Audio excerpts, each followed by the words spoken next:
宕机，有店家就找来了正妹维修团抢客户。我们是专业手机维修团。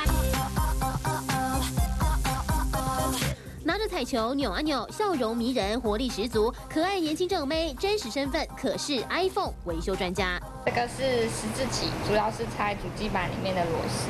手中的彩球摇身一变成了满满一排的维修给息，如数家珍，每只功能都不一样。彩绘指甲下的小手真能锁螺丝、拆零件吗？出个考题试试看，拆荧幕。拆装大概15分钟，一直重复拆装这样子，对。大概重复几次？ 一天可以10几次吧。没有客人的时候啊，然后就是拉筋。他们好像学跳舞的，每天一定要。因为不拉会很不舒服。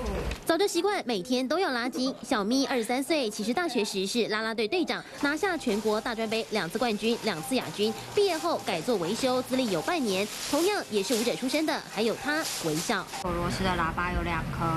每个零件都难不倒一双巧手，快速转动螺丝。微笑今年24岁，也曾经拿下啦啦队大专杯冠军。毕业后入选迪士尼当舞者，准备远赴香港工作，但最后还是留下当起维修工程师。蛮有成就感，因为你学一个新的东西，然后从不会到会，然后到就是帮人家修完的时候，就是客人都是很开心。那如果说你指甲比较容易脆弱的话，就是要上这个。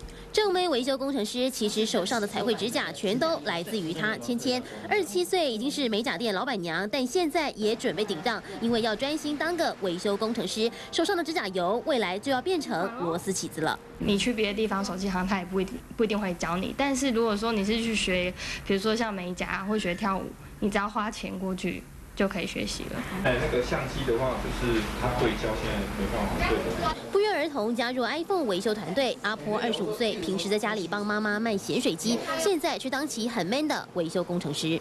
他们就说：“你看起来那么年轻，你会修吗？”4大正妹当起活招牌，福利当然也要好，月薪少说4万5起跳，相较于一般上班族，平均月薪大约3万7，难怪打动正妹的心，当起维修工程师，也让业者的业绩增加2成。过去只准原厂维修的苹果，未来将开放零件给门市。随着苹果策略异动，相关业者已经做好准备。TVB 新闻吴建宏、黄世佳台北从报道。现在。